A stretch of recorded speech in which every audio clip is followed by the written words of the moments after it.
Arrête-toi, ce que tu t'apprêtes à entendre peut changer ta vie à jamais. T'es-tu déjà demandé pourquoi certaines personnes rayonnent de la paix, tandis que d'autres vivent en tourmente permanente? Aujourd'hui, je te raconte l'histoire de Martin, un homme qui avait tout et qui a tout perdu en un instant. Mais ce qu'il a découvert dans cet abîme n'a pas de prix. Ce n'est pas seulement une histoire, c'est une révélation qui touchera les zones les plus profondes de ton âme. Parfois, les réponses que nous cherchons avec désespoir à l'extérieur nous attendent en silence, dans l'endroit le plus inattendu, en nous. Si tu aimes les récits qui inspirent et transforment, abonne-toi maintenant à Réveil intérieur pour ne rien manquer. Prépare-toi, ce qui vient va remettre en question tout ce que tu croyais savoir sur le bonheur. Tout a commencé un matin ordinaire, quand Martin s'est réveillé avec la terrible certitude que sa vie parfaite était, en réalité, une prison invisible. Martin était ce que beaucoup appelleraient un homme réussi. À 42 ans, il avait bâti de zéro un empire entrepreneurial. Une immense maison dans le meilleur quartier de la ville, des voitures de luxe, des comptes en banque qui grossissaient chaque mois et le respect de tous. Son agenda débordait de réunions, de voyages internationaux et d'événements exclusifs où les autres le regardaient avec admiration. Il se levait chaque jour à 5 heures, consultait ses mails avant le petit déjeuner et travaillait jusque tard dans la nuit. Les week-ends n'étaient pas différents. Plus de travail, plus de plans, plus d'objectifs à conquérir. De l'extérieur, tout brillait d'un éclat doré. Mais à l'intérieur, Martin sentait un vide qui grandissait comme un trou noir. Il ne se souvenait plus de sa dernière vraie éclat de rire, ni du dernier vrai câlin à ses enfants. Son mariage était devenu une cohabitation froide et distante. Et lui, au milieu de tout ce succès applaudi, se sentait profondément seul. Pourtant, il continuait de courir, convaincu que le prochain but, le prochain contrat millionnaire, finirait par lui apporter cette paix tant désirée et toujours absente. Tout a changé un jeudi après-midi. Au bureau, prêt à conclure l'affaire la plus importante de sa carrière, sa secrétaire entra avec une expression qu'il ne lui connaissait pas. « Martin, votre femme a appelé.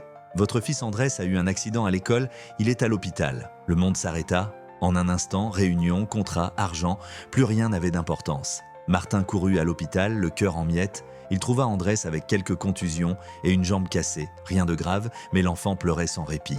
Et lorsqu'il tenta de le serrer, Andrés le fixa, les yeux pleins de douleur, et dit une phrase qui le brisa. « Pourquoi es-tu venu, papa? Tu n'es jamais là quand j'ai besoin de toi. » Ces mots furent un réveil brutal. Martin comprit qu'il avait été si occupé à construire un empire qu'il avait oublié de construire une vie. Il avait tout, et pourtant rien. Cette nuit-là, quand tout le monde dormait, Martin s'assit dans l'obscurité du salon et, pour la première fois depuis des années, pleura. Le lendemain matin, Martin prit une décision qui surprit tout le monde. Il annula toutes ses réunions pour une semaine. Il envoya un message à son équipe pour dire qu'il avait besoin de temps, chose qu'il n'avait jamais faite en 20 ans de carrière. Sans dire à personne où il allait, il prit sa voiture et conduisit au hasard, laissant la ville et son vacarme derrière lui. Des heures plus tard, il arriva dans un petit village de montagne à peine visible sur les cartes. L'air y était pur, le silence presque sacré. Là, sur une place entourée d'arbres anciens, il vit quelque chose qui le figea. Un vieil homme assis sur un banc de bois, un sourire serein aux lèvres, nourrissant des pigeons avec une patience infinie. Il ne semblait rien posséder, des vêtements simples, des chaussures usées par les ans. Mais dans ses yeux brillait une lumière cristalline que Martin n'avait vue ni chez aucun PDG, ni dans aucune salle de conseil. C'était la paix, la vraie. Martin s'approcha, comme attiré par une force invisible, et demanda « Excusez-moi, monsieur, êtes-vous heureux ?» Le vieil homme le regarda avec une tendre profondeur et répondit « Mon fils, le bonheur ne se cherche pas dehors, il se découvre dedans. Et toi, avec toute cette tempête sur ton visage, tu ne l'as pas encore appris. » Ces paroles tombèrent comme un éclair. Le vieil homme s'appelait Don Julio, et il détenait un secret dont Martin avait désespérément besoin.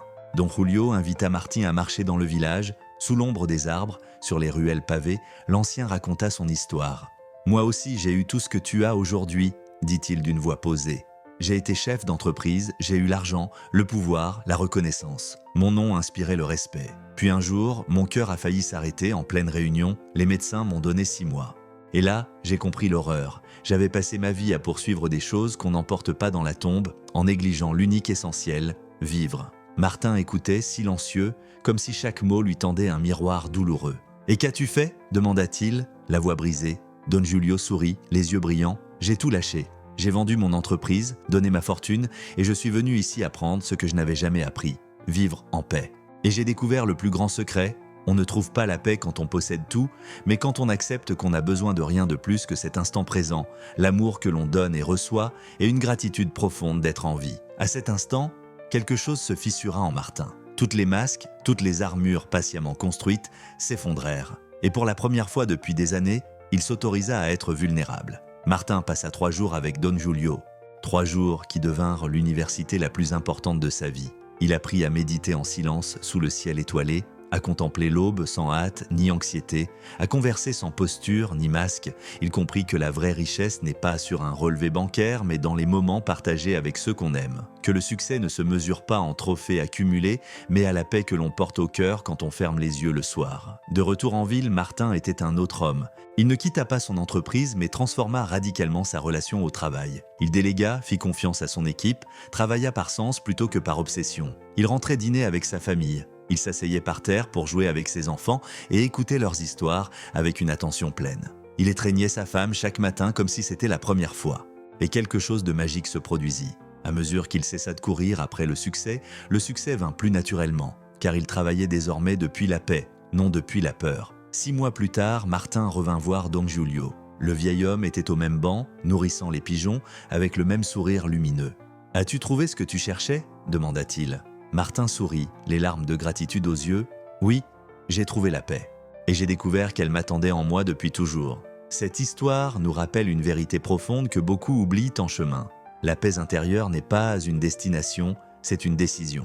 On ne la trouve pas quand on aura plus d'argent, plus de succès, plus d'éloges. On la trouve quand on réapprend la présence, quand on cesse d'habiter un futur qui n'existe pas encore ou un passé déjà révolu. Le vrai bonheur n'est pas d'avoir plus, mais d'avoir besoin de moins. Ce n'est pas d'être admiré de tous, mais d'être aimé par ceux qui comptent. Ce n'est pas d'empiler des accomplissements, mais de cultiver la gratitude. Martin découvrit qu'il avait passé des années à bâtir une vie parfaite de l'extérieur, mais vide dedans. Et c'est seulement quand il eut le courage de s'arrêter, de regarder en lui, de lâcher le contrôle, qu'il trouva ce qu'il cherchait depuis toujours. La paix ne s'achète pas, ne se conquiert pas, ne se gagne pas, elle se permet. Elle se cultive dans les petits instants. Une conversation sincère, une étreinte sans hâte, la capacité d'être ici et maintenant sans angoisse de demain. Voilà le secret pour vivre en paix, cesser de fuir soi-même et apprendre à habiter sa propre vie avec pleine conscience et amour. Maintenant, pose-toi une question honnête en te regardant dans le miroir de l'âme. Vis-tu vraiment ou survis-tu en pilote automatique? Quand as-tu ressenti pour la dernière fois une gratitude profonde pour ce que tu as, au lieu d'angoisser pour ce qui manque? Quand as-tu étreint quelqu'un sans regarder l'horloge ou savouré un coucher de soleil sans penser obsessionnellement à demain? La vie n'est pas une course effrénée vers nulle part, c'est cet instant unique, précieux, que tu tiens maintenant entre tes mains. Et tu as le pouvoir sacré de décider comment le vivre. Tu peux continuer à poursuivre des fantômes ou t'arrêter, respirer profondément et laisser fleurir la paix qui a toujours été en toi. Comme Martin, nous avons tous la chance de nous réveiller du rêve de l'ego et de rentrer à la maison dans notre propre cœur. La question n'est pas « peux-tu trouver la paix ?» mais « es-tu prêt à la laisser entrer ?» Réfléchis-y aujourd'hui. Souviens-toi, tu n'as pas besoin d'être parfait, seulement présent. Et si cette histoire a touché ton cœur, mets un like et abonne-toi à Réveil Intérieur pour nous accompagner dans chaque réflexion qui transforme la vie. À la prochaine histoire. Que la paix t'accompagne, aujourd'hui et toujours.